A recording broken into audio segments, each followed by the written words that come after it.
നല്ല മധുരമുള്ള കട്ടൻ ചായയും നല്ല എണ്ണക്കടികളും അതൊരു 80-90-ലൊക്കെ ജനിച്ച ആൾക്കാരുകളുടെ ഒരു പ്രത്യേക വികാരമായിരുന്നുണ്ടാവും അല്ലേ? എനിക്കൊക്കെ അങ്ങനെയായിരുന്നു കേട്ടോ. എന്ത് എണ്ണക്കടി ആയാലും അതിൻ്റെ കൂടെ ഒരു കട്ടൻ ചായ കുടിച്ച് കഴിഞ്ഞാൽ ഞാൻ ഹാപ്പി. അപ്പോൾ ഇന്നത്തെ ഞങ്ങളുടെ ഈവനിങ് സ്നാക്സ് പഴംപൊരിയും കട്ടൻ ചായയായിരുന്നു. അപ്പോൾ അത് ഞാൻ എങ്ങനെ പെർഫെക്റ്റായിട്ട് ഉണ്ടാക്കിയെന്ന് കണ്ടു നോക്കിയാലോ?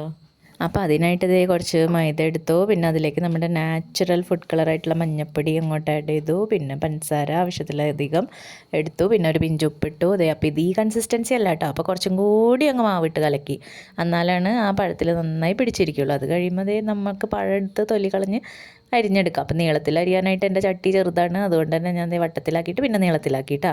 പിന്നെ എൻ്റെ വീഡിയോസ് ഇഷ്ടമാണെങ്കിൽ സബ്സ്ക്രൈബ് ചെയ്യാൻ മറന്നുമല്ലേ, എന്നാലേ എനിക്ക് ഇങ്ങനത്തെ വീഡിയോസൊക്കെ ഇനിയും കൊണ്ടുവരാൻ പറ്റുള്ളൂ.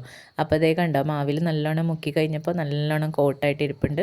അതിനതേ നല്ല തിളച്ച എണ്ണയിലേക്കിട്ട് തിരിച്ചു മറിച്ചിട്ട് ഇതേ ഫ്രൈ ചെയ്തെടുത്തു കേട്ടോ. അപ്പോൾ കണ്ടോ നല്ല വീർത്തിരിപ്പില്ല എൻ്റെ പഴംപൊരി. അപ്പോൾ അതിൻ്റെ ഒരു സീക്രട്ട് ഇൻഗ്രീഡിയൻസ് ഒരു നുള്ളു ബേക്കിംഗ് സോഡയും കൂടി ഇട്ടു കേട്ടോ. അപ്പോൾ എല്ലാവരും ട്രൈ ചെയ്യും.